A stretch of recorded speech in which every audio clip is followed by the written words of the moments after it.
Hello, everybody, and welcome back to Before the Downbeat, a musical podcast. I am your host, man who had to do this take a second time because I had the giggles, the ginger Mackenzie, and I'm joined once again by the Canadian B. Arthur, the director extraordinaire, the woman who has been to the actual Eastwick and back. It's me. Autumn Smith. Hello. Hello, dear. Hello. Welcome again from quarantine. We're still locked in our respective homes. We had a great last episode with our friend Lynn, all about Oliver. And now, Autumn, we're going into the West End again with another Mackintosh show. Yes. And Autumn, what is it this time? Da da da da da da da da. Witches of Eastwick. That's right.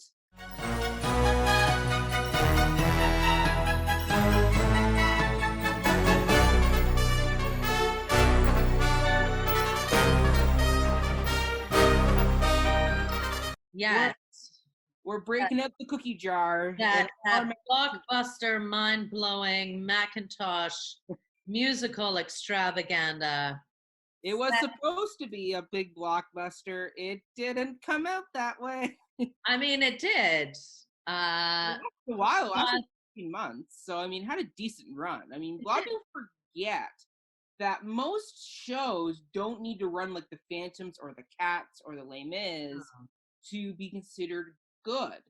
Yeah, and they don't all need to transfer to Broadway. Yeah. This is one of those ones that didn't make it to Broadway. No, which, you know what? I guarantee you Mackintosh is still working on a way to get it to Broadway because this show fits on Broadway. It's got that Broadway spectacle like a Mary Poppins or any other kind of Disney-ish. Yeah. show. Like it's got that. It does. It really does. Mm-hmm. I think if it was going to sell anywhere, it would sell in America. Well, you would think, considering it's yeah. So, it's set in that apple pie, white picket fence, cookie cutter America that they all caricature of a small town. Yes. I love a little town. Little town, it's a quiet village. Long musical. I know. Long musical. Kind of the same beginning though. It's in my notes. It's in my notes. So Autumn, for those people who don't know, why did you choose Witches of Eastwick to be part of season 2? Well, your initial list when you said your musicals. It's so interesting. I worked on this musical when I lived in London. I was it sounds so weird going through my sordid history, but I was working at the time at the Gielgud Theatre, which was then the I think it's still called the Gielgud. It is. Company was just there, and they just did limited sponsors there. Right. So I was there working as a spotlight operator on The Graduate with Kathleen Turner and Jerry Hall. Mm-hmm. And my boss came to me one day and she's like, would you ever consider a move to another theater? And I was like, okay. And I said, doing what? She goes, well, they need a pyrotechnic safety officer at the Witches of Eastwick. And like, okay, I did kind of a year of technical theater at Ryerson. I was more interested in other things, to be quite honest. Yeah. But I did it, and I was glad I did it. But like, I was like, what do I have to do? Like a pyrotechnic safety officer?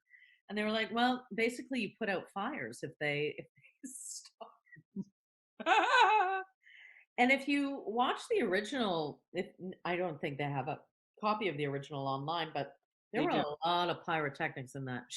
It looked like from the few clips I could see of the original that there were. I mean, the production I got to watch was the one I texted you, which is the Australian original Australian production that unfortunately the last 15 to 20 minutes of it are lost because the audio restarts at the end. So I didn't get to see the big wedding finale. I had to go watch like a amateur production to get the gist of the end. Get the look at me section. Which is probably why that last song didn't make my list. Yeah. And it's it's one of the best songs on the show. So anyway, I transferred over and I started there, I think in November. So literally just as it was still in its first like 6 months. Oh, wow. Okay. Of playing. And I had such a great time backstage. And it was one of those things where I'm like, I will never get this opportunity again. Like people with like big name. It was huge. It was awesome because Lucie Arnaz and I became really good friends, and you still talk. We're Facebook friends now. And I haven't talked to her in a really long time, which is too bad because she and I had a really great friendship going when we were there. Like I went to her house in New York, and her kid came to Stage Door Manor, and we would hang out. Had her on this episode. Had her be a guest. I know. That would have been super, super cool, actually, to have Lucie on this little ditty. But she's like an amazing human being, and we would just like chat backstage, really about nothing.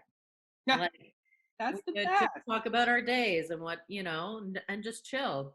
And it was really great to see the mechanics behind a show of this size from a different perspective. Yeah. Seeing how the magic of it worked. And I would like hang out with the fly guys, and it was really cool because there was a lot of intricate fly work in the show. Yes. And a lot of automation. So it's like really great. It was really great. So, Otto, why don't you give us a kind of a bit of a plot rundown? Because some people may not know this musical or know the film or the book. Yeah. All this spawned from. So, Otto, what is Witches of Eastwick about? Well, it's about these 3 women in a small town. That's the other reason why I chose it. Like, when do you get a musical comedy outside of like Candor and Ebb kind of thing with 3 outstanding roles for women? Exactly. Actually 4, 5. There are 5 pretty much leading roles for women. And her daughter, that kind of. And Felicia Gabriel, right? Like just played by the wondrous Rosemary Ash in the original. Who was, I think, one of the original Carlottas. She was. Phantom. Yeah. So, and another wonderful human being. Anyway, so 3 women, an artist, a musician, and a librarian or news writer. Are friends in a small town, and they're alienated from the other people in the town because, let's face it, they're artists. Yeah. So, people don't get it. People don't understand the life. They don't understand the bohemian nature of these women. And they just don't fit the Eastwick, Rhode Island mold. Yeah. The butter all-America mold. Yeah. They're different. Yeah. So, they decide that what they need in their lives is a man that is just theirs. Yeah. And they, through their conjuring, their magical conjuring, all of a sudden, this mystery man buys the Lennox property that's been up for sale forever. Yeah. And the whole town is abuzz. Who is this person? Who is this person? And it ends up to be the devil in disguise. And the disguise is Daryl Van Horn. So Daryl Van Horn, as you can imagine, a little bit of a Harold Hill, a little bit of a Faustus Pistopheles character comes in and basically has an orgy with all 3 women, and it's he woos them individually, but then they like do a lot of hanging out together. Yes, they do. Very kinky. Lingerie. And the whole town is like, what is happening? Yeah.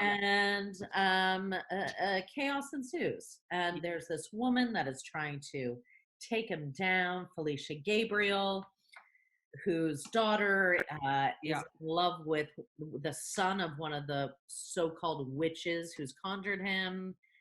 And there's death, there's destruction, there's chaos, there's gossip, everything that is fun about a small town. And they end up ridding the witches come together and decide that they need to get rid of him because of everything that he has done, and they do. And they find that their power is within themselves and with the other. Yes. Happy ending. Exactly. Not a tragedy at all. It could have been a tragedy, especially what happens to Felicia at the end. Like, if you think about how dark that anyone really care. No. But her husband doesn't even care. So, no, I mean, I care. I think she's fantastic. She's she's not wonderful, but her character is a lot of fun, and I mean, like, just what happens to her at the end, you kind of go, oh, like, yes, I'm laughing at you, but what they're doing to you is like torture. It's awful. It's awful. All the cherry pits. I find her an interesting character because she's technically a villain.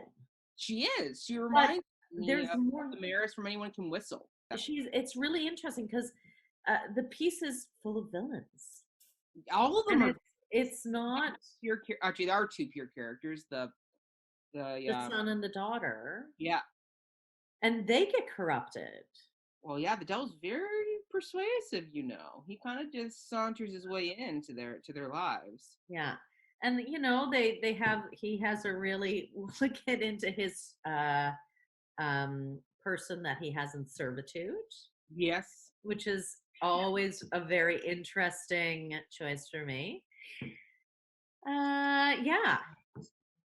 So there we go. That's kind of the basic element of Witches of Eastwick. Now, had you seen the film before you moved over? Oh yeah, I saw the film when I was really young. Probably when I was when did it come out? I saw it 7. Yeah, I saw it when I was 13. Okay, there you go. I saw it when it first came out. It was like one of those things that everyone's like, "Oh, you got to watch this film." Yeah. So I mean, it's got Cher, Michelle Pfeiffer, Susan Sarandon, and Jack Nicholson. I mean, why wouldn't you want to see that film? No, yeah, exactly. All right, so Autumn, great. Now we know the plot.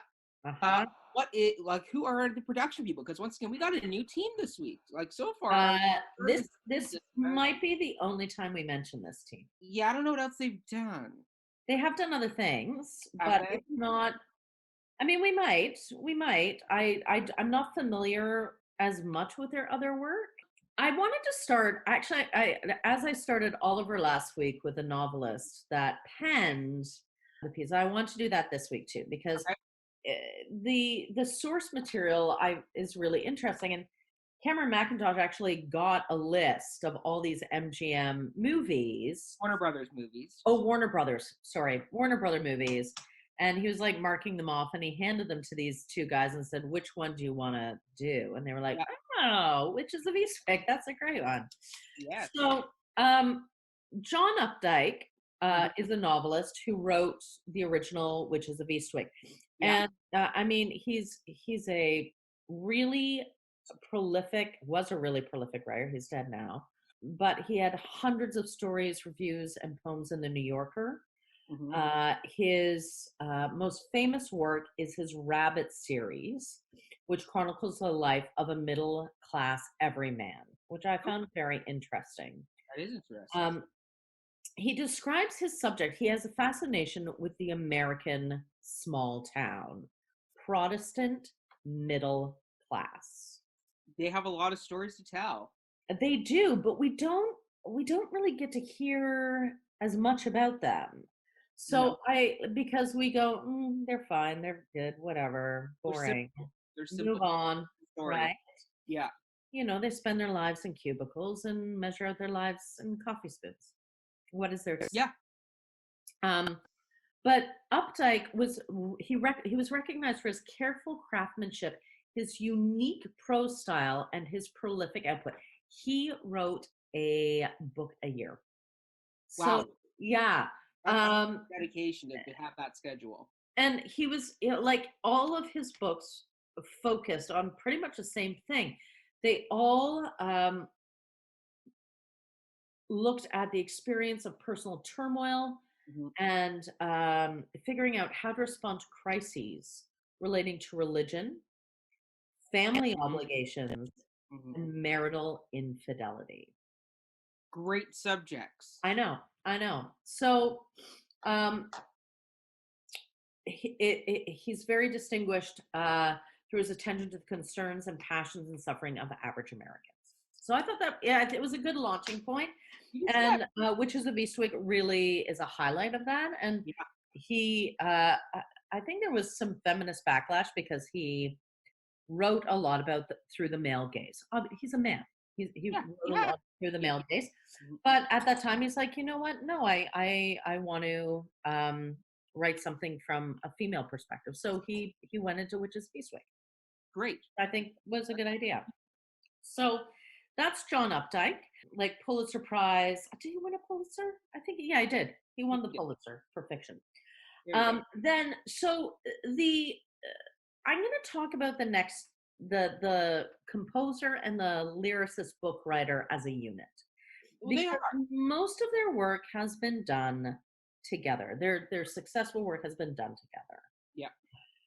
So John Dempsey and Dana P. Rowe. John Dempsey is the lyricist. Rowe is the composer. They've had their work done all over the world. Britain, the US. They've been produced in Japan, Brazil, and several other countries. Most of their work is in musical theater. Of course. Yeah. They together wrote The Fix, which is where Cameron Mackintosh heard about them. It was done at the Donmar. Yeah. So Sam Mendes said, you have to come here and hear these guys. And Cameron Mackintosh said, yeah, I got to find something for these two. They're really great. Yeah.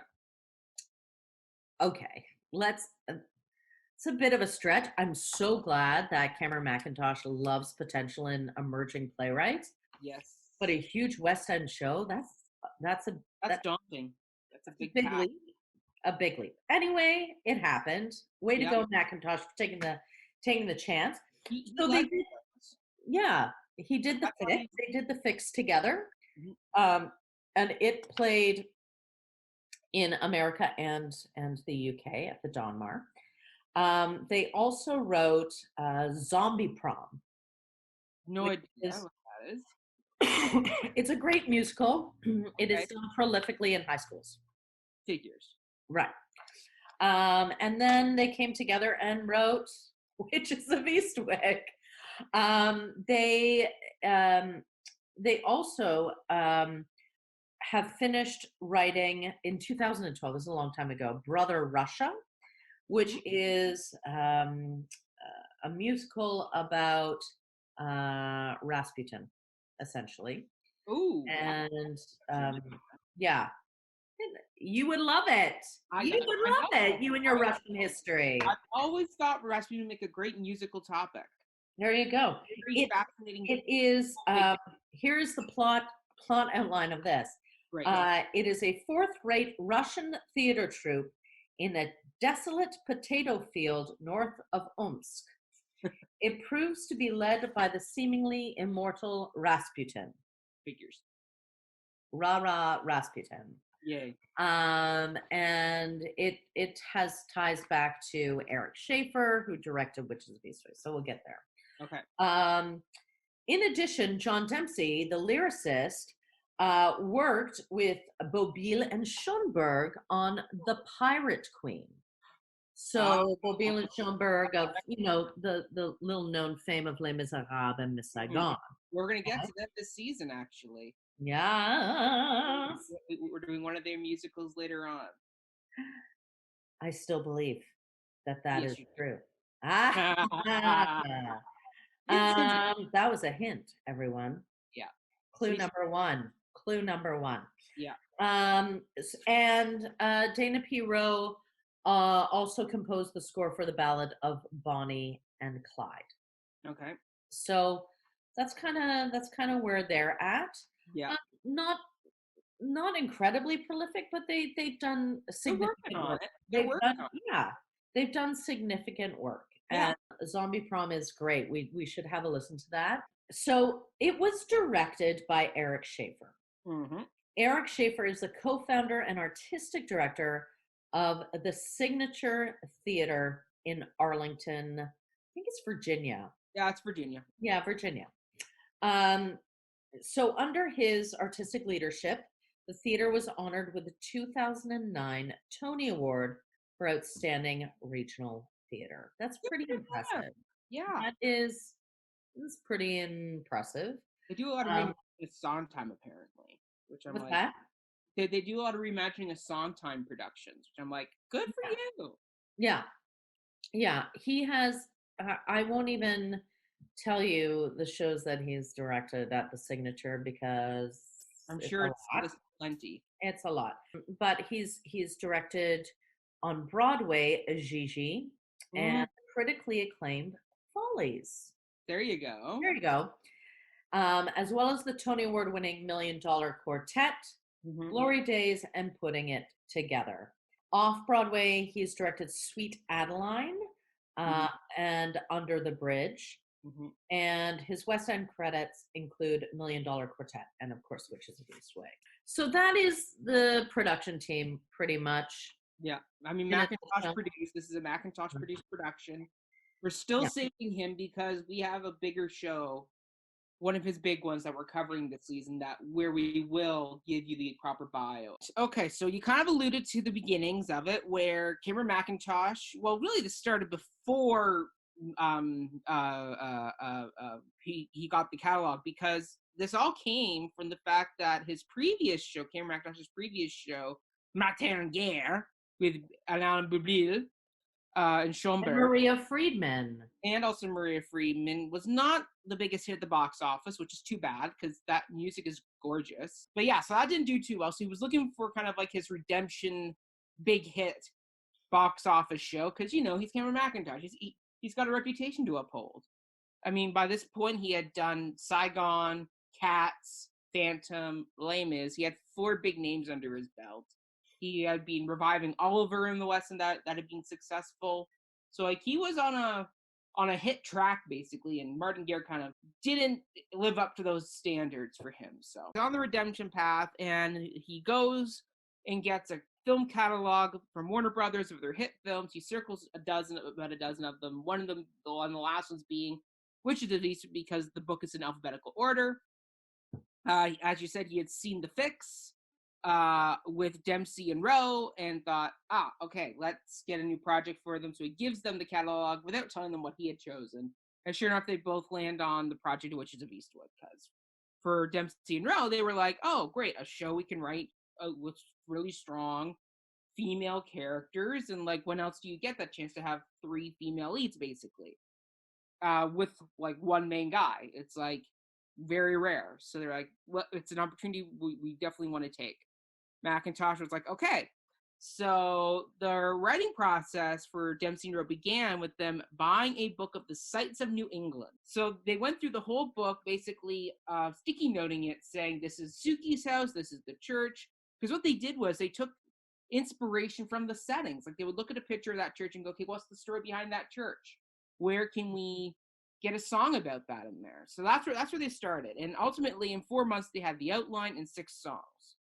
And 5 of those songs which those 6 songs they kept pretty much stayed as is. Yeah. They kept 5. That like I'm not sure what the 6th one was that got dropped, but Mackintosh says that 5 out of the 6 were hits in his eye, and they stayed pretty much through the whole show. So good for them. That's a rare to have that from your original outline to opening night. You got 5 songs that stuck.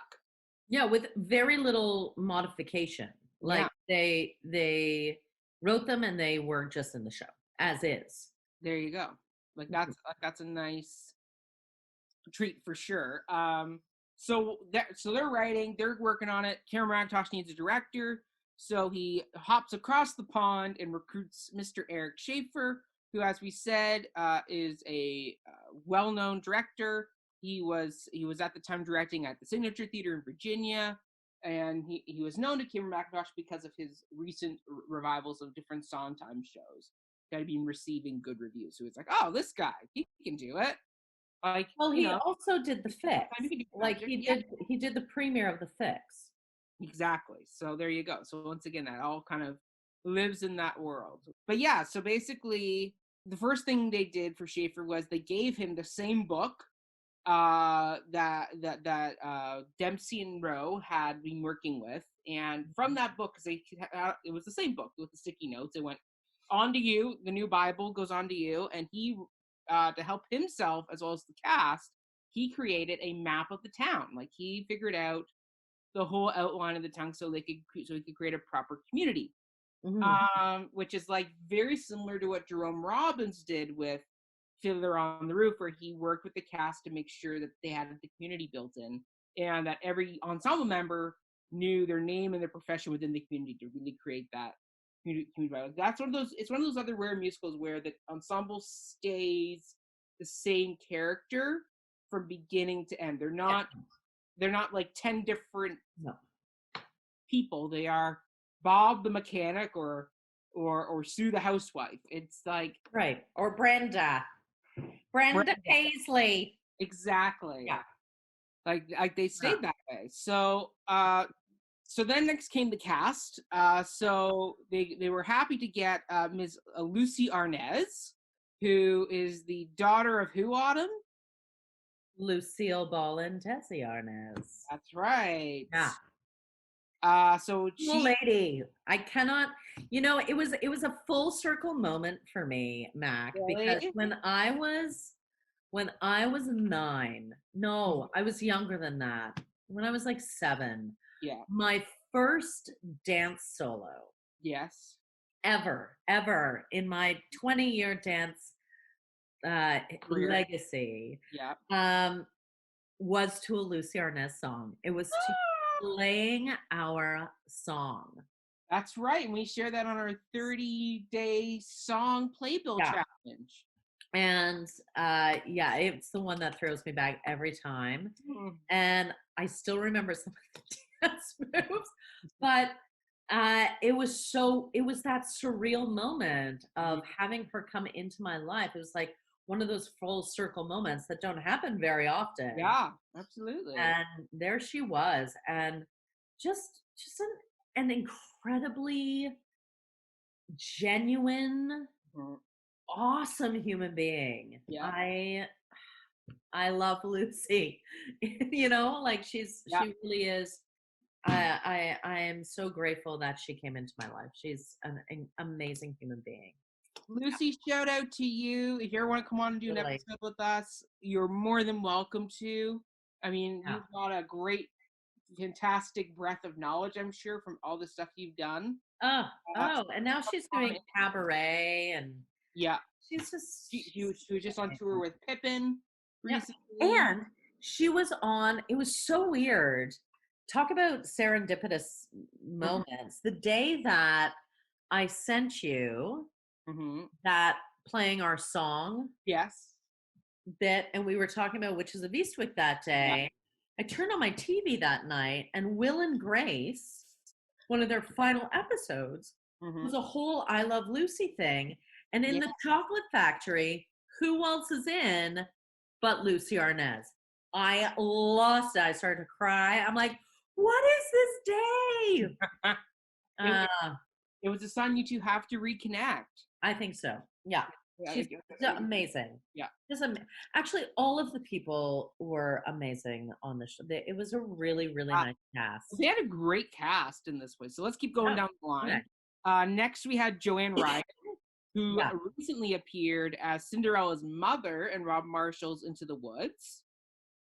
She plays Jane Smart, Yep.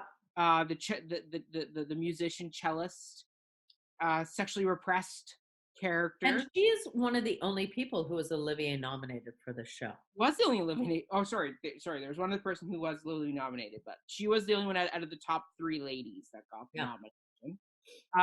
Then we have the wonderful Maria Friedman, who has done copious amounts of stage shows, including Josie and the Technicolor Dreamcoat, and she was recently Elaine Peacock in the EastEnders. So that was one of her big recent things.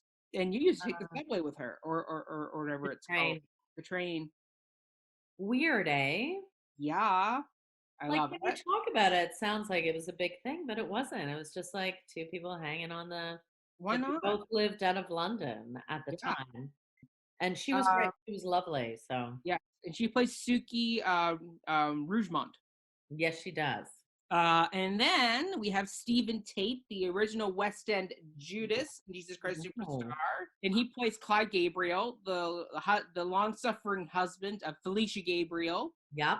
Who is played by Rosemary Ash, who is one of the original Carlottas, and a whole bunch. Like, she is once again one of the she's come on to do Les Mis a number of times in the West End, different casts. But yeah, she's fantastic. So she comes on as well as the villainous Felicia Gabriel. And then you have, I think I may pronounce his name wrong because it's Swedish. But you have Peter Jöback, who is a world-renowned international Swedish singer. Pop star. He is a pop star. Yeah. I love me some Peter Jöback. He is fantastic. Mm-hmm. And he plays Michael Stopford. He's lovely. Yeah. He is so lovely, and he can sing, and he can dance, and he looks good. Like, let's face it, Peter Jöback, he looked good. He was there to be the teen heartthrob, and he did his job well. And like, in comparison to the guy that did in the Australian version, yeah, he wasn't that great. That whole version was not very great, but we can talk about that. Yes, we will get into that. And then to round out the cast, you have the man, the myth, the legend, the devil himself, Lovejoy. Yeah, Ian McShane. As Daryl Van Horn. What a guy! And what a guy! He is a guy. He is a guy. I'm sure, Autumn, you have many backstage stories about him that you could tell. No, I do. We have a production story that we are saving for a particular moment that we are leading into. Oh, that sounds interesting. Now I'm intrigued. What is it? Just kidding. Yeah, I know. You know eventually. I know. But yeah, I mean, Ian McShane, the man with the beautiful eyes, and the wonderful smile. And you know what? He really is one of the classiest, nicest guys. Mm-hmm.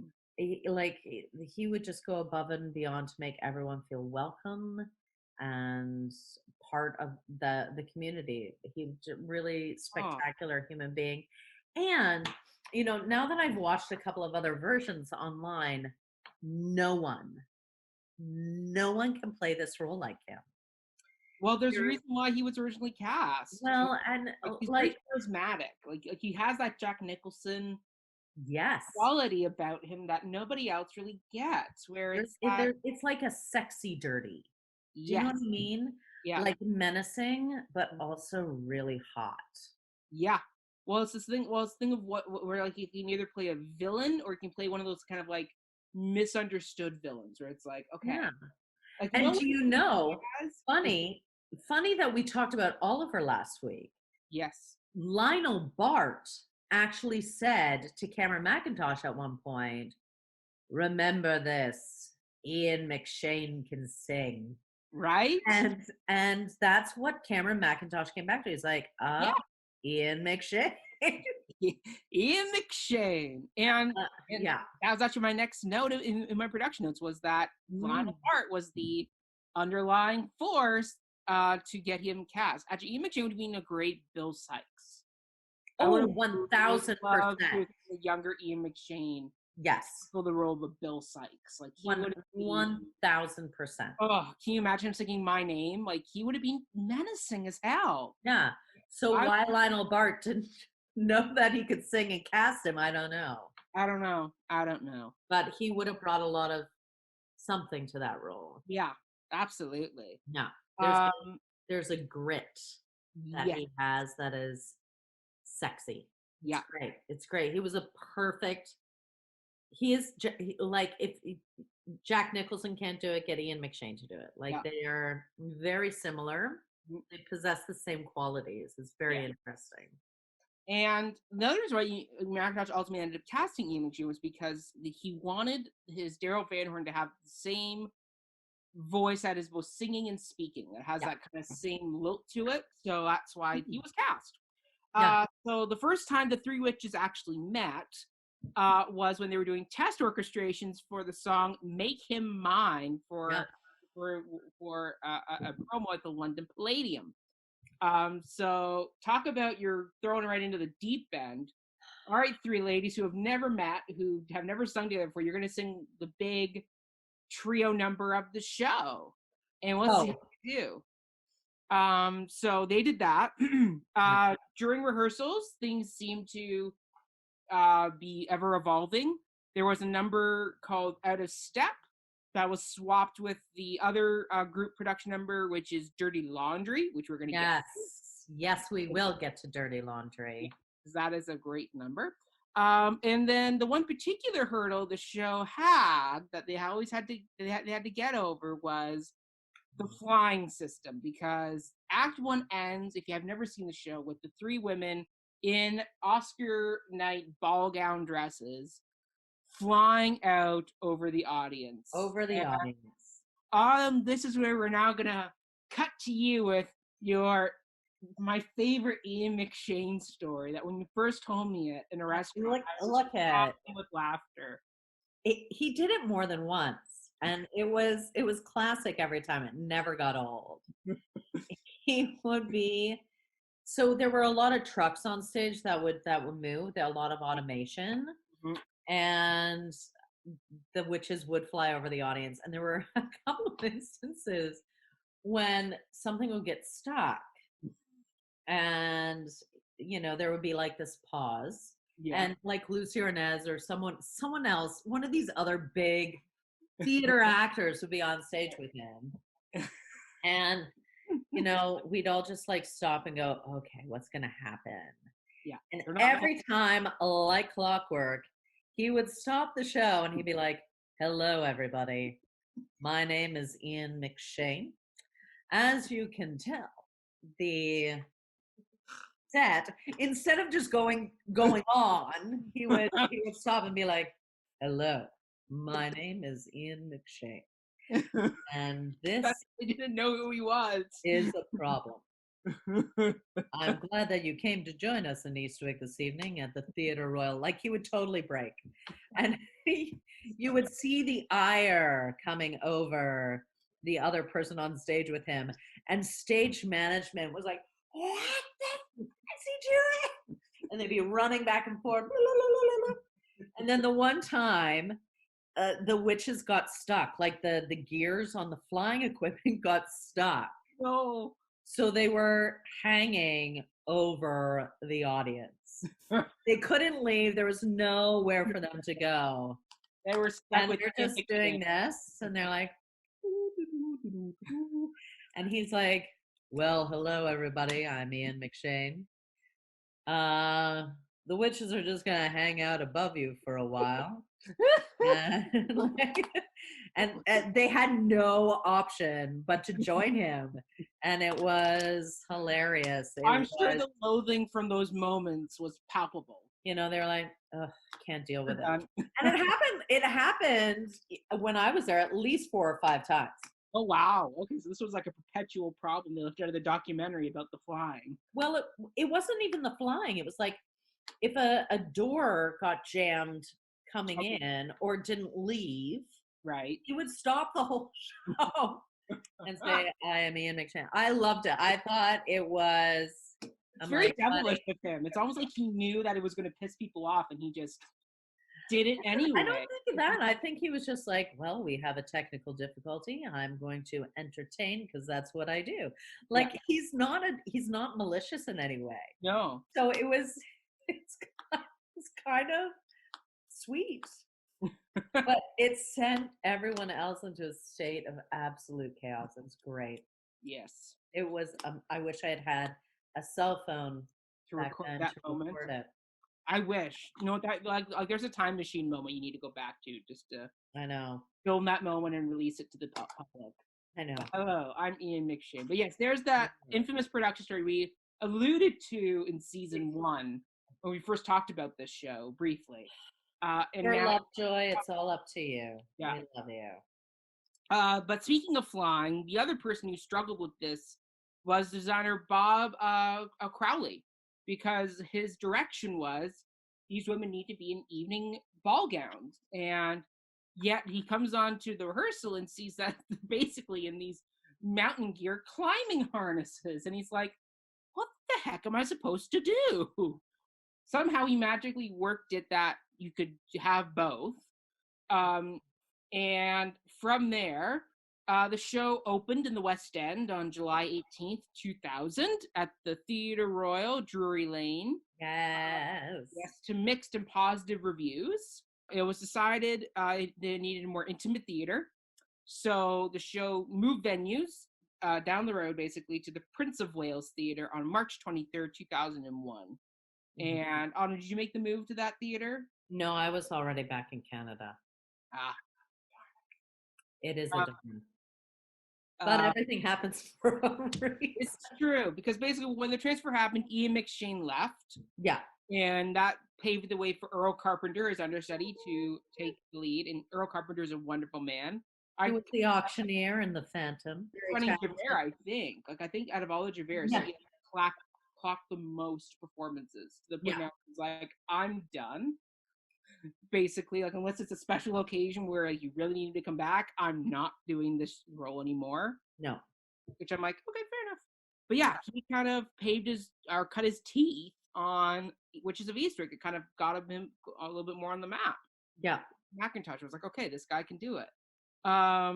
During the transfer, a number of lyrics and scenes were revised or changed, like the song Who's the Man was cut from the end of the show and was placed the rousing gospel number, The Glory of Me, which we will get into. When the main cast changed in July 2001, only Joanna Riding stayed on as she had received her Olivier nomination. She was like, okay, I guess I'm staying for that. The show received 4 Olivier nominations, including Best New Musical, Best Actress for Joanna Riding, Best Supporting Actress for Rosemary Asp, which is rightfully deserved for the amount of magic tricks she has to do in the show, and Best Lighting Design. But the show won none of those awards, and after a 15-month run, it closed on October 27th, 2001. So, I mean, a year and a half, basically, like a year and a bit. Look, which is like, it is a musical comedy. Yeah. And as much as people were craving a musical comedy, I don't think they were craving a traditional musical comedy. No, and I don't think, like, yeah, you're right. Musical comedies have a lifespan where it's like, okay, I've seen it. I don't need to keep coming back. Like Les Mis will keep bringing you back because of the story. The story is something that drives people to come back. It has that rewatch factor where, like, on top of the barricade in the turntable back then when it was first out, now they don't have a turntable anymore, which kills me.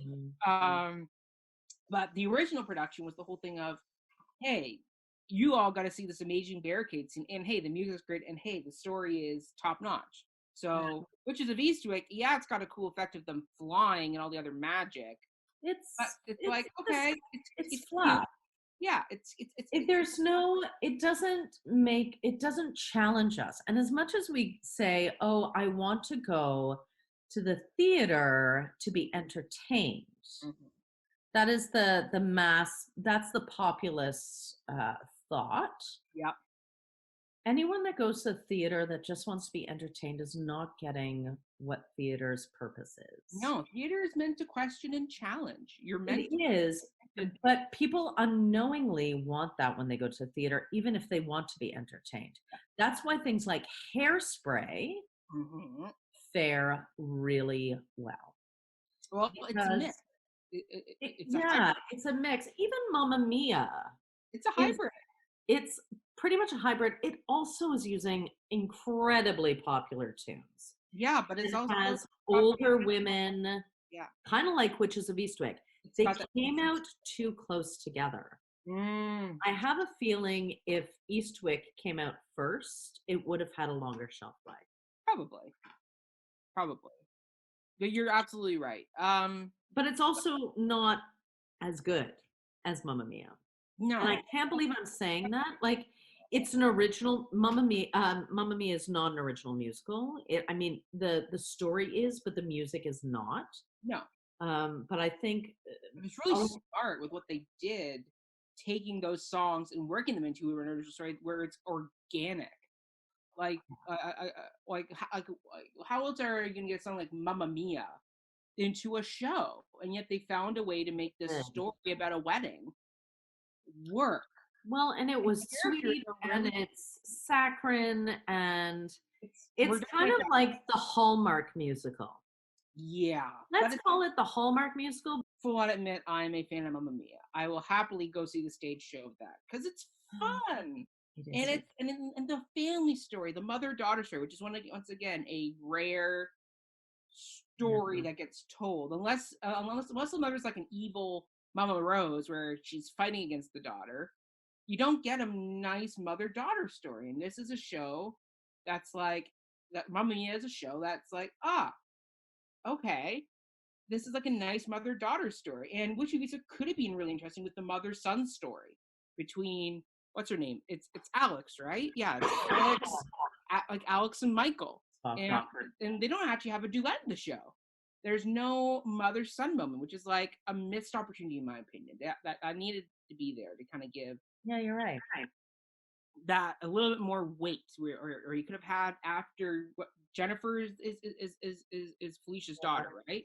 They spend too much time giving credence to Daryl Van Horn. Yeah, he needed to be. They needed to cut him a little bit more, like make him a little more of a mysterious farce. Yeah. He needed to be. He needed less and a little bit more focus on the women. But yeah, the show though, even though it closed in October 2001, has had a life beyond. Yeah. It was then mounted in Australia, Russia, and the Czech Republic. And the musical premiered in the US in 2007 at the Signature Theater in Arlington, Virginia, once again directed by Eric Schaefer. Yeah.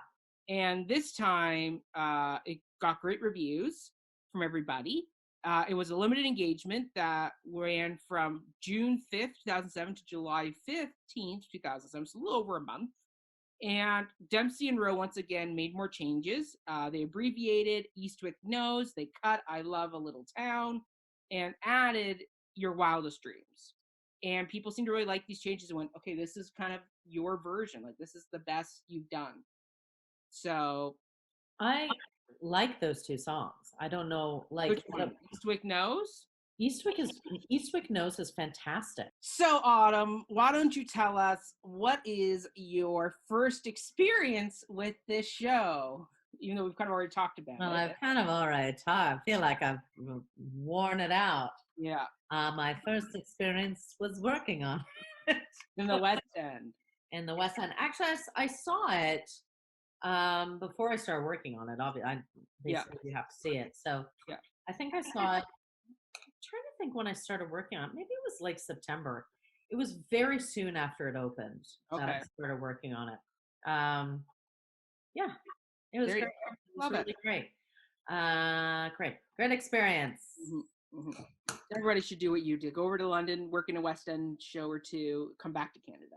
Okay, so I came to this show in a totally different way. I was doing my ever so briefly, my almost half a year Mackintosh iTunes binge, where I would just go through iTunes and see, what Mackintosh production had a new recording. That's how I have so many recordings of Les Mis, Phantom Cats. But sure enough, the one time I went through, I went, Witches of Eastwick? What the heck is this? So bought the album, listened, and I was like, okay, all right. I watched the movie at York because it was part of it, because it was in the movie rental catalog. So I had a Friday night to myself in my room. So I just decided to rent Witches of Eastwick because I was like, what else am I going to do? Watched it, loved it. And then it wasn't until you told me your amazing Ian McShane story that I was like, okay, now I really have to go back and do some digging on this. So I did, and I watched all the press clips and the bootlegs and everything, just get a sense of the show because I've never seen it live, but it's definitely a show I would love to see live. You know where this show is perfect? It's perfect for community theaters. Yeah.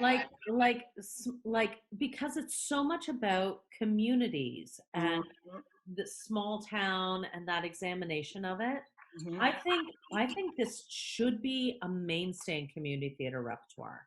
I would love to see community theaters doing this. You know what? We could swap out Music Man for this because I've seen enough Music Man productions in community theaters that I'm like, let's. Yeah, they're kind of interchangeable.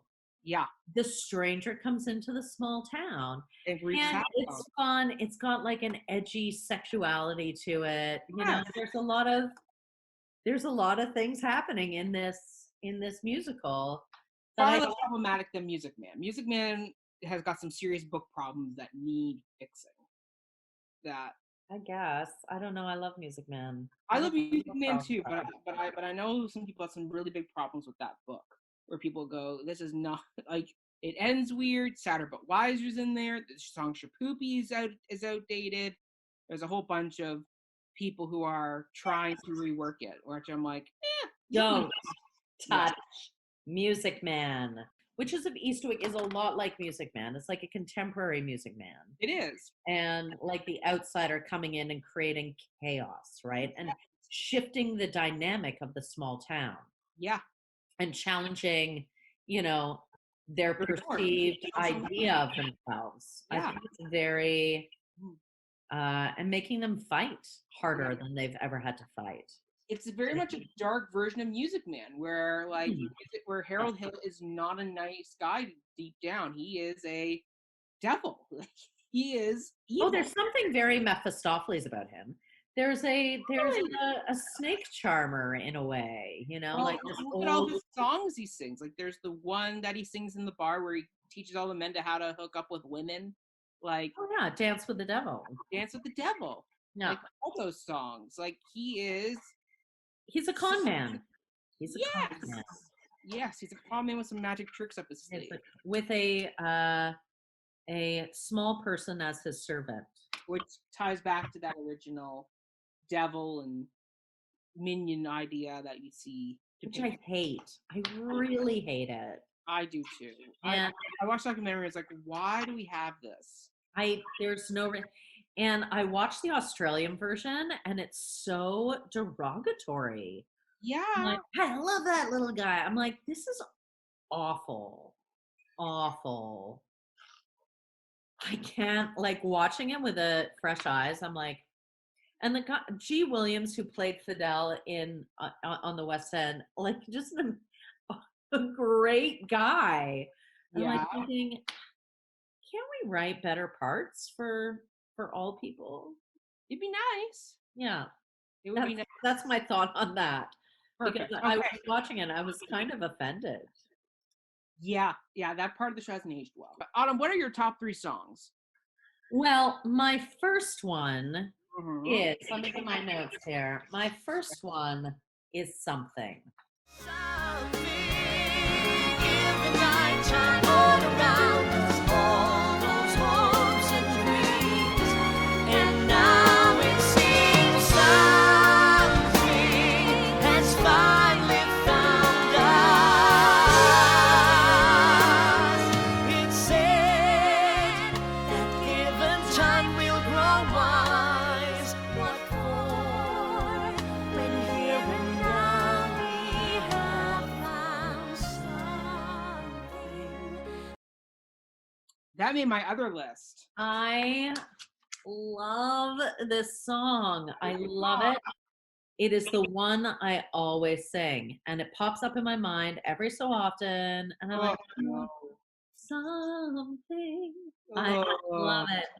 In the no. sun. And I used to watch it from backstage. I'd be like, oh, this is so Oh, gross and cute.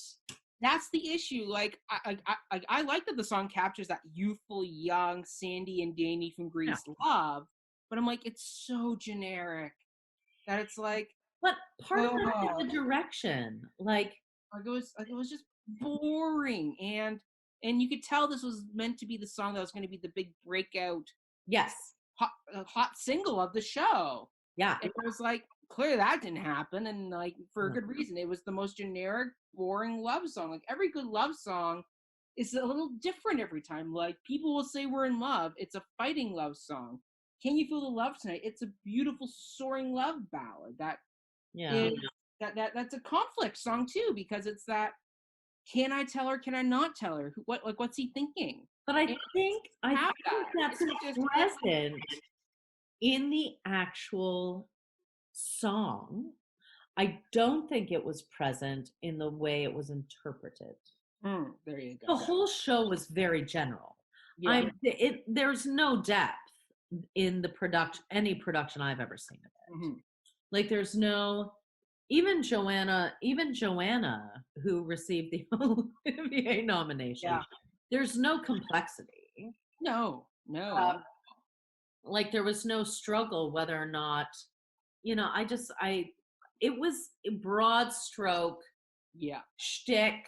Yes. It almost is like watching a commedia Delarte. without any political ramifications. Yes. That's Yeah. exactly what it's like. And for me, I don't find that interesting. So rewatching it and revisiting it, Mm-hmm. I was like, well, I know I chose this because of sentimental value. It's okay. Sentimentality goes a long way. It sells shows. But Nostalgia's big right now. the piece could have potential. That is the thing that irritates me about it, Mm-hmm. because there is something very interesting about women thinking they need a man to be fulfilled, Mm-hmm. and the idea that they conjure up this thing that meets all women's needs. Like, what is that generic Man. thing? Mm-hmm. And the fact that he's evil Mm-hmm. is striking. Yeah.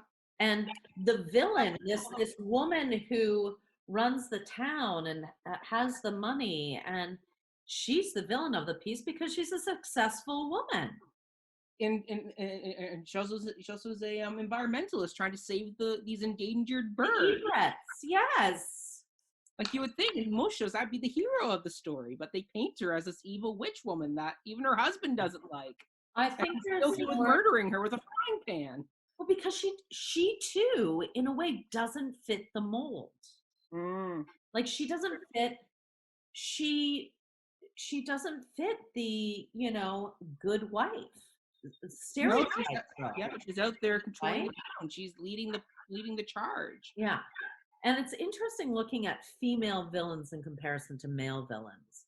Oh, you could How definitely with that. female villains are always the strongest woman. Like look at Ursula's Little Mermaid. Yeah. She knows what she wants.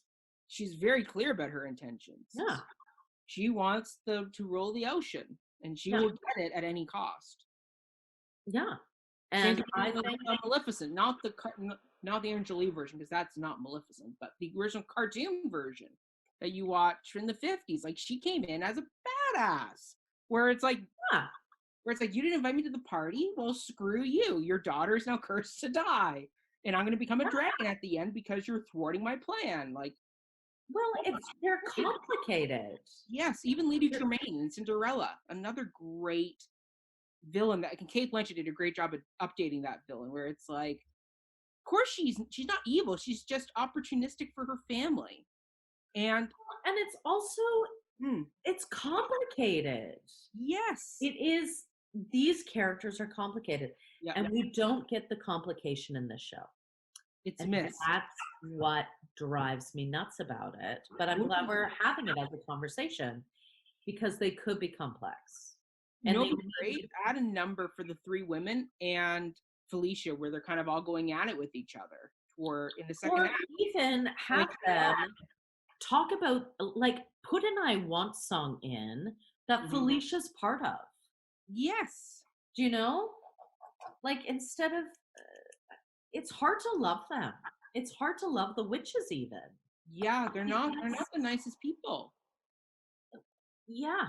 No. Like, what even Joanna's character says she wants to smack all the kids who were in love at the top of the show, where it's like, oh, you're a teacher, but yet you despise love and you want to smack the kids who are in love. It's like, oh, you're not all that enjoyable.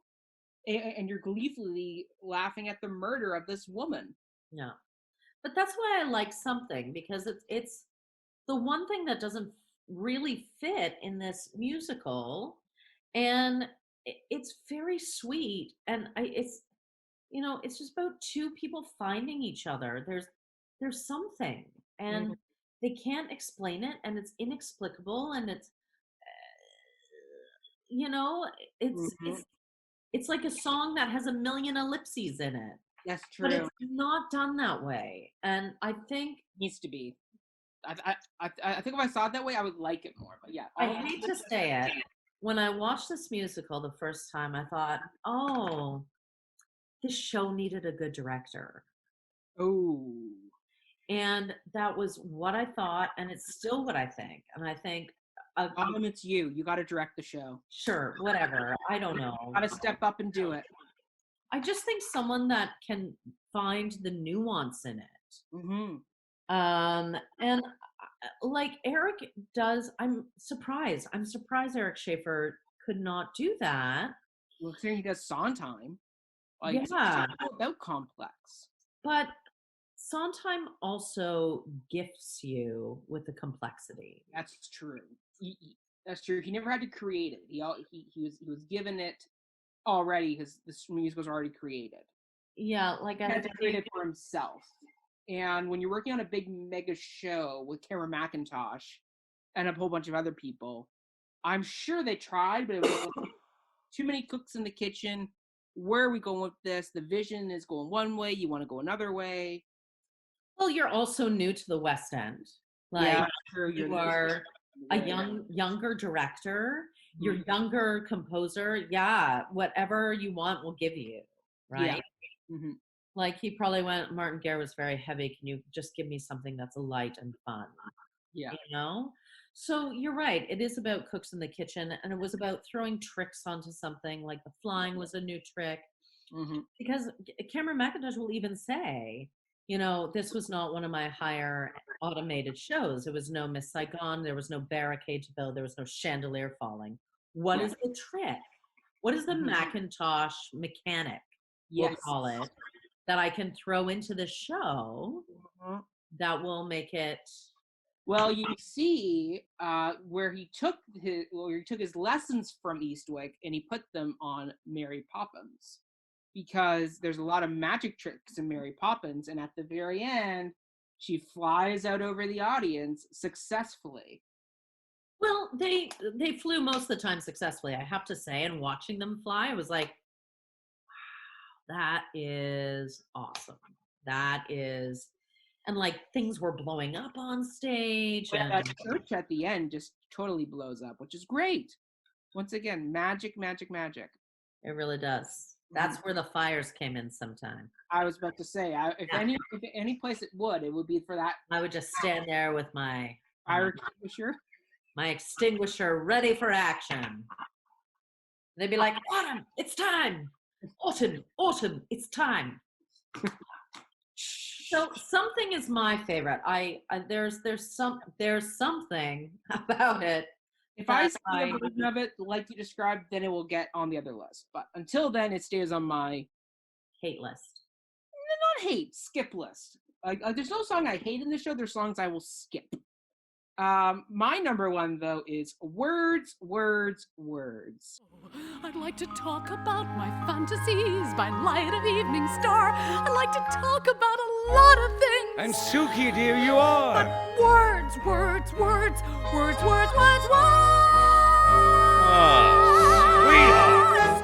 I'd like to talk about the world I never get to see from home. I'd like to talk about Caracas and the Pleiades and Rome. I'd like to talk about the rise. I'd like to talk about the fall. I'd like to talk about the doings at your basic bacchanal. Oh, not that I approve, but when it's all been said and done, I mean, you gotta give them this. The Romans sure can have some fun. I love it. I do love it. It's not on either of my lists. Oh, no, I'm surprised because you brought it up to me and made me revisit it when we did our first episode. And I do like a good pattern song. And it's interesting because it's very relatable, where it's like when you're with someone you really like and you think of all the things you want to talk about and say, then you get there and you're like, no words come out, but yet in your head you're like spinning, like your wheels are spinning because you're like, I want to talk about this, I want to talk about that, like, yeah. And that's what that song is, where Suki's trying desperately to figure out what she wants to say, and she's a writer. Yes, so the irony, therein lies the irony. And I think of anyone, actually, of all of the witches, I like Suki the best. I agree. Suki's my favorite too.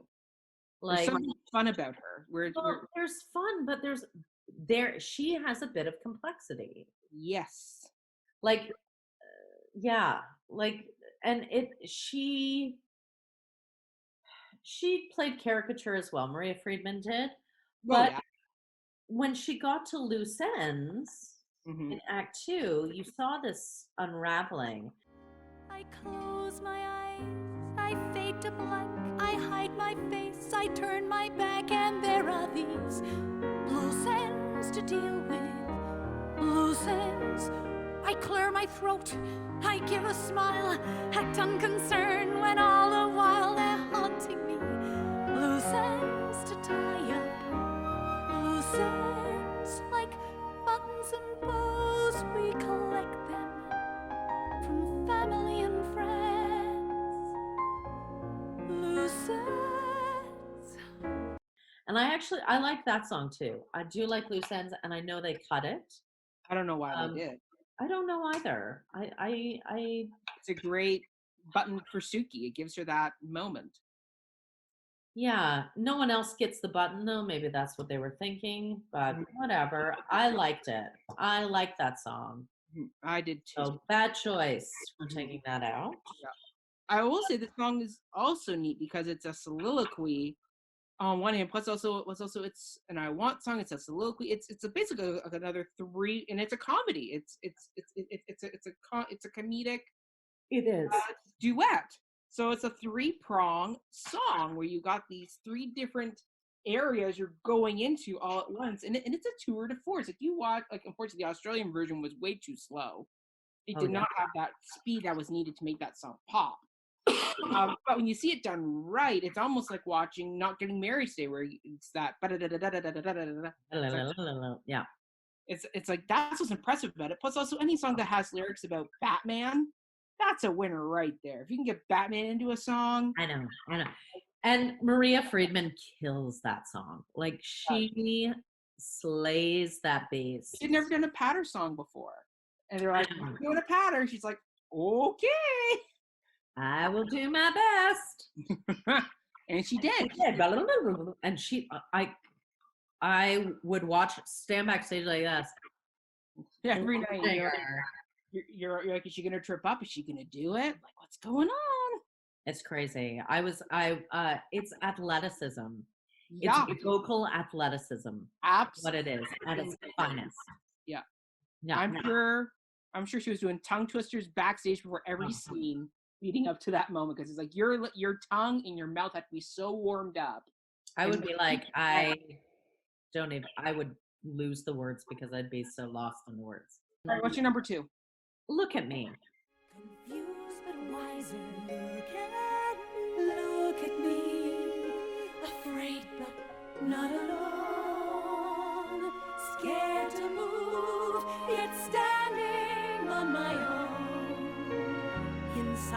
light begins to shine. Make him mine. So I say make him mine. But now I see everything I needed was there inside of me. I like it. I like that they finally get a moment to actually look at themselves. There's a reflection and each other and see the value in themselves. And I'm sorry you didn't get to see the end. Not the good version of the end, but No, yeah, like, but I listened to the album, so I know the song. it's great. But between that song and I actually chose their other song from Act 1, Make him mine. yes, as my number 2. Make him mine, make him mine, make him handsome as the devil, yet perfectly divine. Make him mine, the ultimate companion, the ideal design, a manner of man in one man. Make him mine. Yeah, it's good too. They're very thematically, they're very similar. Like Bookends to each other. yeah, totally. They play off each other. Like the beginning, they think they need a man. By the end, they realize, no, we got each other. We got Myself, yeah. like that's what they do. And what both these songs are really great at is it's a 3-woman trio, which is not done very often. Like the only one musical that, as we talked about, that kind of does that is Mamma Mia with Yeah. Rosie, Tanya, and Donna. Yeah, but so once again, it's 3. But what's neat is this is 3 lead women, while Mamma Mia is lead to supporting. That's right. This is 3 lead, and anybody who's been in a trio knows how difficult it is. But when you're 3 women who are all kind of in the same vocal range but have different tonality to your voices, you got to really work at that to get the blend right, and it's tough. And like Maria Friedman talked about it in the documentary, where she was all about like singing with 2 other women is the hardest thing I've done, because when you're singing a solo or a duet, you get to be you. When you're doing a trio, you now have to be extra cautious and listen to when your cutoffs are, just like when you're hitting your consonants and vowels, because your sound's got to sound right.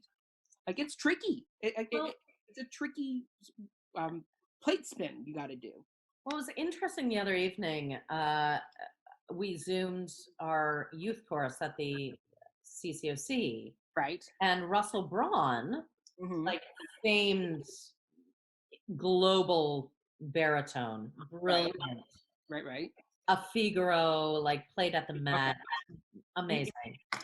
He was saying that his wife runs a choir. Right. Is a music director at a church, and he often joins the choir because it teaches him how to economize and be part. He goes, I spend so much of my career being a soloist and being this broad, entity vocally. And what is it like to pull back and be part and listen acutely to others around you? Because it really helps me build my skill set. And I think that's probably what Maria Friedman was thinking. You kind of have free reign to play. It's like with a monologue versus choral speaking. Like, how do you find your individual voice within choral speaking, but still be a valued part of that ensemble?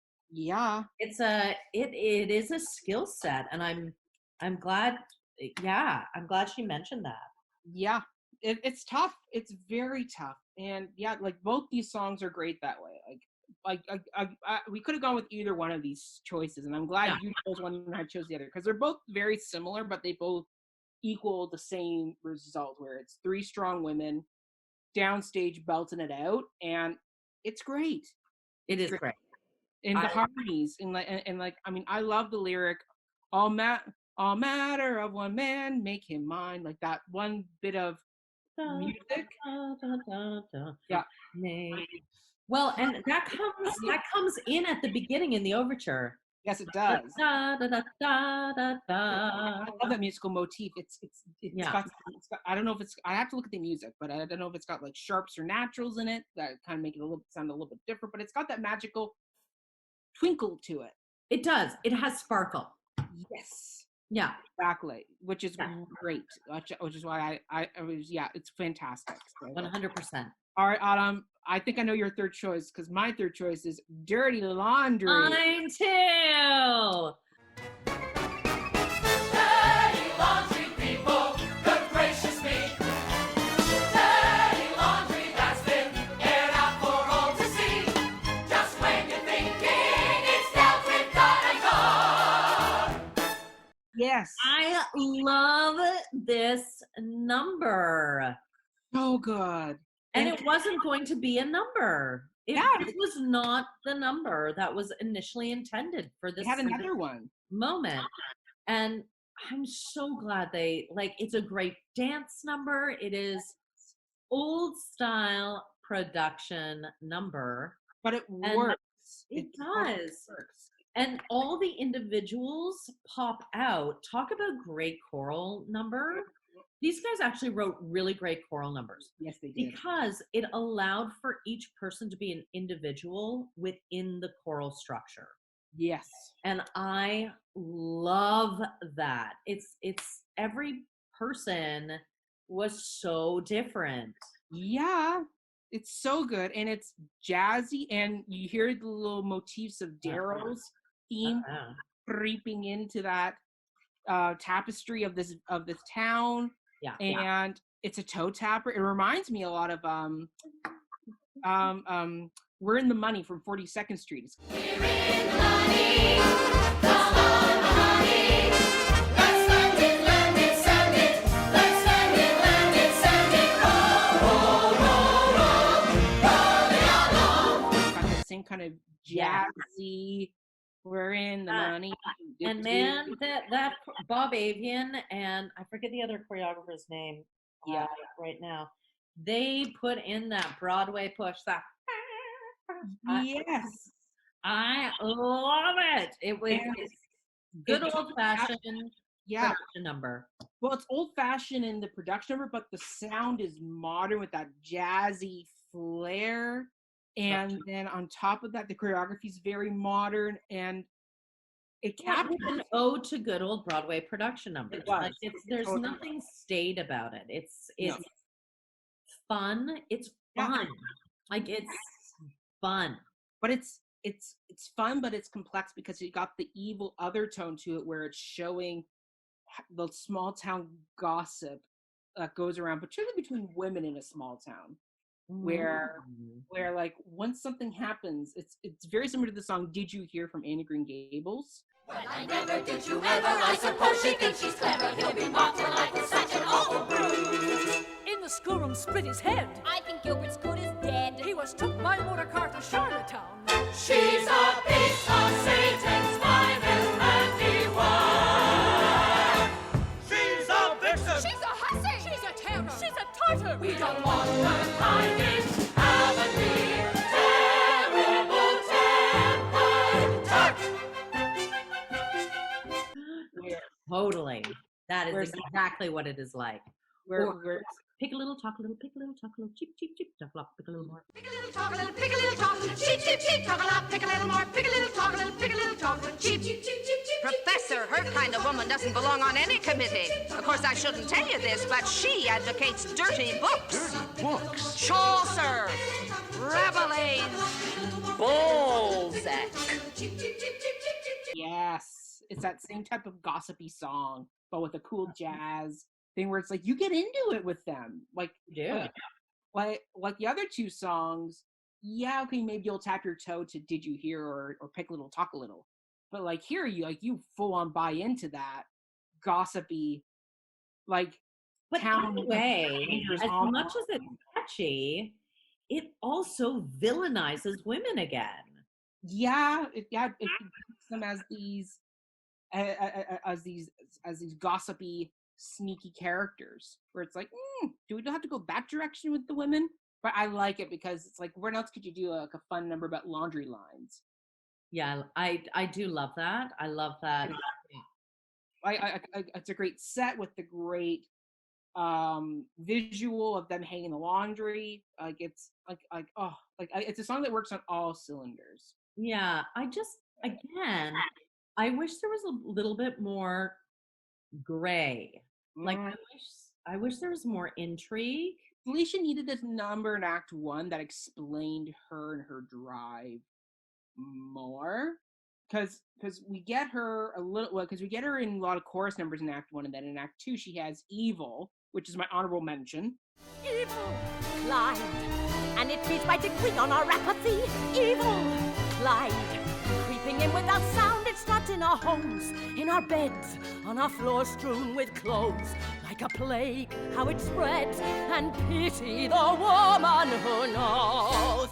And then she dies, because Evil is great because it's her reacting to all the things that happened. But we didn't get that Act 1 start, a book start, where it's like, where did she come from at the beginning? Like, why is she throwing a parade at the start of the show?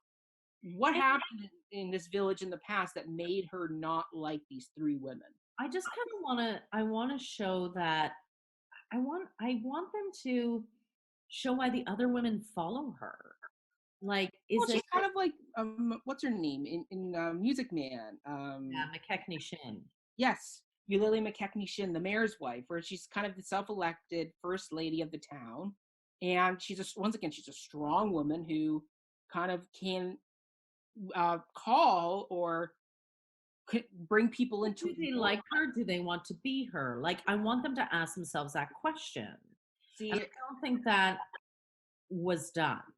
You know what? A great place for that would have been right after she dies, and having the women of the town talk about now, like, what do we do? We've lost our leader and we still got this problem in the town. Or do we still have a problem in this town? Was it her or was it the women?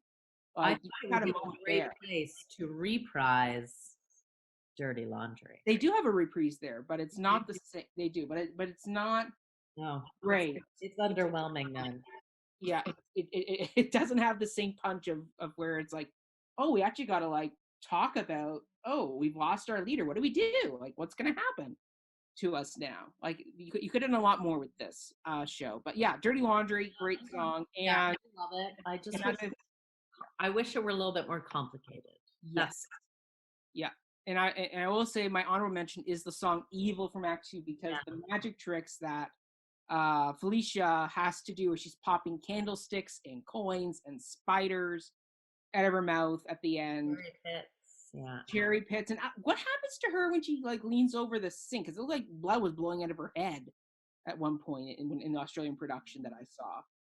I don't know. Yeah, I don't know either. But it's right before she gets hit by the frying pan, which comes up with the great one-liner right afterwards, which is "Thank God for non-stick pans." Yeah, which is so funny. But once again, it's dark because it's domestic abuse. Like she emotionally abuses her husband, and he beats her at the end, or she's pleading for help from him, and his first thought is whack her with a frying pan. Well, they have kind of that Who's Afraid of Virginia Woolf relationship, right? Absolutely. Like, that is exactly who they are. Yeah. They could be their own little, side story musical right there between these two. Totally. People. Because clearly at the beginning of the show, he comes out with a noose around his neck. As if he was going to hang himself, which is a bit obvious. It's a bit obvious, and I mean, I'm glad at the end he has one moment where he gets to be himself, and he has a moment of finding himself where he has the number in the bar with Darrow, and he gets his courage, but ultimately she kills him off. Yeah. With the tie and the garbage. Yeah. That's the technical name. There you go. But yeah, great moment in the show, and it's magical. It's magical watching her spit all these things out. I don't know how she does it. Like, I don't know where she's hiding it, because I watched the scene many times, and like she never puts her hand to her mouth to be like, stick it in there. Unless she's got it all filled, like unless she has it all in her cheeks, and just having to sing within her cheeks, and then like finding the right item to spit out at the moment. I don't know. I forget how they did that, but they had a magician come in and teach her how to do all that kind of stuff. Yes, we saw that in like the documentary. But at least, well, we know for sure the coin comes out of her mouth and the candlestick comes out of her. I think the cherry pit, because it just gets spit into a bowl. I think they just did a sound effect that, like the pa-ting sound, but the rest. In the movie, it's all cherry pits. Oh, really? As far as I remember. Okay, I have to go back and watch the cherry movie. pit after like blah, blah, and they keep eating cherries because it's sexual, right? Right. Yeah, they took it a little further in the musical version. They did. Well, I mean, cherry pits are so hard to see on stage. You'd have to go bigger to get the punch of what's happening to her. Totally. Yeah. Okay. Okay. So our list of not listened to songs. Well, besides something, I have one other, or technically two, but it's the Glory of Me / Who's the Man. Years and through the grief. Oh, I know the size. A guy still measured by the size of his leaf, so to speak. Just like it was when this big world began. I tell ya, who's the man? That 11 o'clock number that they gave to Daryl, where I'm like, why? Don't even lie. It's on my list too. Yeah, it's like, no, give the three witches their 11 o'clock number. They should have a moment after they leave Daryl, and he should, and there should be a moment of, oh crap, what have we done? This is our big moment. This is our reviewing the situation from Oliver. It could even be like a moment that they have with Jennifer, like trying to break her out of the spell. Yeah, that would be great. That would have been great. Like, and he's puppeting her from behind, right? Like this kind of, and so it becomes this conflict, and then they go, what are we gonna do? I know what we're gonna do. We're gonna do a voodoo doll, right? Yeah. Actually, that would have been great. It shows a little bit of fight rather than that needs developed a little bit. Yeah, it also just kept it centered around the women, which I think is the strongest point of this musical. Like, as much as Daryl Van Horn is fun, the strongest parts of this show, as we've talked about, are the women. So you gotta lean into them more. You gotta give them more moments. Like even the songs in the beginning, like the intro to Daryl. Yeah, I kind of wish there was a moment where they were interwoven. Yes. Like, so you have a bit of Alex's song, a bit of Jane's song, a bit of Suki's song. Yeah. Like, and he's like, and you get this like pandemonium of him going between houses. Yeah, oh my goodness, that would be so great before they figure out that they're all been sleeping with him. I feel like dramaturgically it just needs some work. Yeah. Do you have any other songs besides The Glory of Me and Who's the Man?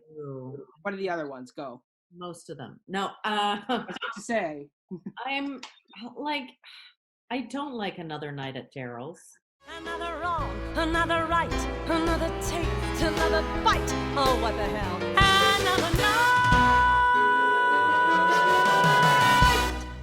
Oh. At Darryl.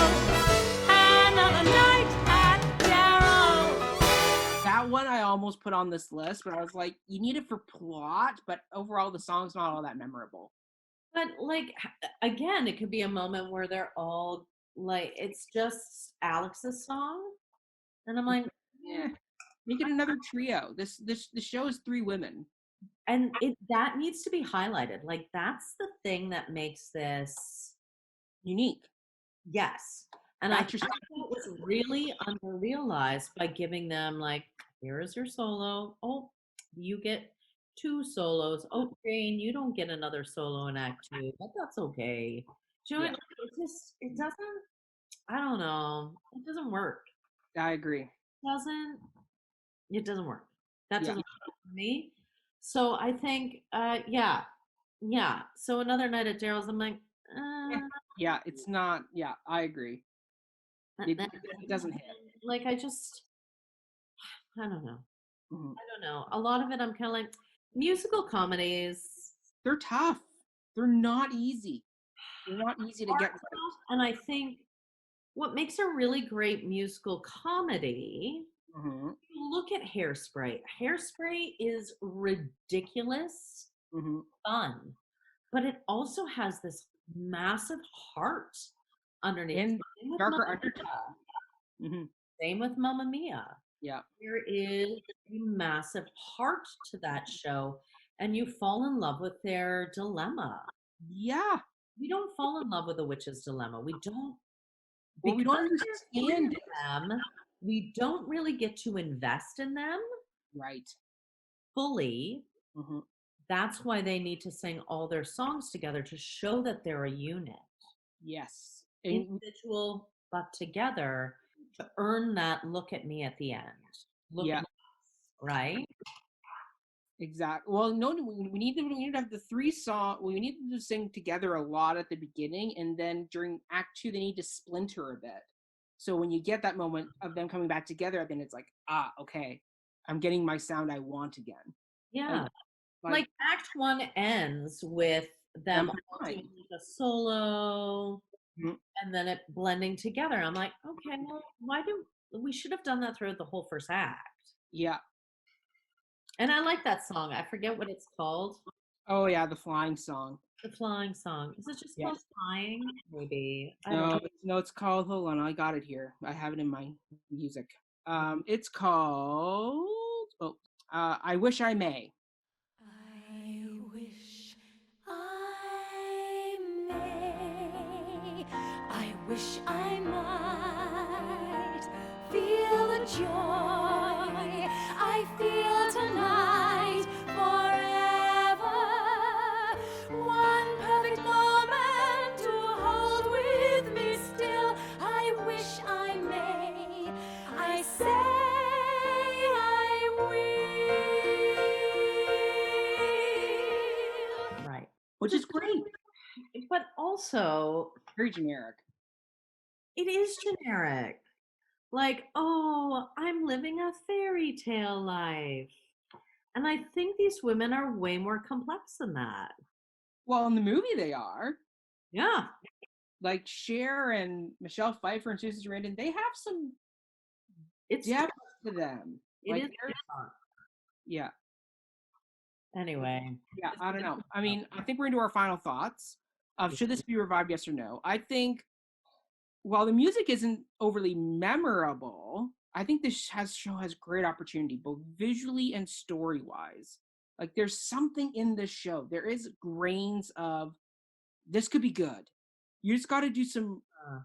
As clearly we've shown, there needs to be some major reevaluation of the focus of the show and recentering of the show.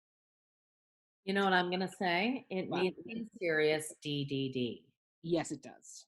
It needs dramaturgical due diligence. Yes. Doesn't have that. And therefore, in its current form, is Mhm. floppy. Yeah. And it's shticky. And I don't think the story is shticky. I think it's an examination of small town politics. Yep. And the like how people don't fit in and how they're alienated and why they're alienated Mhm. and what happens when chaos reigns in a small Yeah. town. I don't think we get that. And I think, Fidel as a character needs to go. We don't need that trope. No. Cut him and give more time to the women. Yeah, and Daryl Van Horn is a catalyst for a larger conversation. Yes. So let's look at the conversation rather than just throwing, Big name. stick on it. Yeah. Well, that's the thing. Like, I think because they got Ian McShane, it was like, oh, we got to give him more because he's Ian McShane and he's a big name of the show. And it's like, no, like Daryl Van Horn, what makes him great, especially when you watch the movie with Jack Nicholson, is he kind of just pops in and out. Like, he's not the center of the story till the very end. Mephistopheles. Yes. He is true Mephistopheles. And, Faust is more about Faust than Mephistopheles. Yeah. Like, it's about his struggle with good. It's like Little Shop of That's Horrors. what I say. Plant has some great numbers. But Seymour. But it's really about Seymour Krelborn and will the meek inherit? Yeah, They're very similar. Witches of Eastwick falls in a Little Shop of Horrors category too. it does. It could be a cult classic if it had a good rewrite. Yeah. Autumn, I think Mr. Cameron Mackintosh, we're going to tag you in this Yeah. episode, and we want you to come judge us because we will happily sit down and Give our thoughts. Yeah, we'll definitely do some rework on this show. We'll give it a bit of a facelift because I think you got a hit here on your hands that can make it big. And I think what I love about Cameron Mackintosh is that he has good instincts. He does. A great instinct to not be involved with that Cats movie. So A+ Cameron Mackintosh for that. Exactly. He does know what makes a good musical. He does. Very He like knows. he knows what the people want. Mm-hmm. And I think it could be great. It just needs to have complexity added into it. Yeah. The struggle, the intent of the musical is missing. The intent of the characters are missing. Therefore, it's just Bland. It's just Vanilla. It is vanilla. Yeah. And it needs to be spiked with some chili cocoa powder. Yes. Give this musical a bit of a kick. But overall, very good. Yeah, and the original casting of the show was fantastic. You did great. Not beat this cast, Mm-hmm. and I want them to do it again with the original cast and just challenge them to be the actors that they are. Yes. Because this was not Eric Schaefer's good work. No. I really want to see the one he did in 2007, because I think he had a little bit more weight under his belt, and I would love to see what he would have done on his home turf. Because once again, he was in his theater, so he probably had some more comfortability and more sway with how the show would have went. So I would have loved to have seen that version, just to see where it would have differed and how it would maybe direction would have differed too. Because who knows, maybe few years have passed and you kind of saw, okay, this is where I really wanted to step out and make changes, where I wasn't constrained by a big budget and a pressure of making the next Les Mis and Phantom of the West End that was supposed to run for eons and eons. Yeah. But yeah, interesting. It's too fluffy. It's too fluffy. When But you if you look at those big musicals, they're epic. Yeah. They're epic music. I don't think this is an epic musical. It doesn't have to be epic. You can be good. Like even Guys and Dolls or Oklahoma, which are the musical comedies, they have depth and weight to them that make people want to go back and revisit them. Like Oklahoma, as we talked about in season 1, was one of the first Broadway musicals, and yet it's still being worked on and revived today. Like people are still going back and digging into that show, and it's because of the good book behind the show. Yes, the songs sell the show, but the good book that was written for that allows you to go back and do some rediscovering and reinterpretation. This show, we need to update the book to give it some weight. I think so. Yeah, but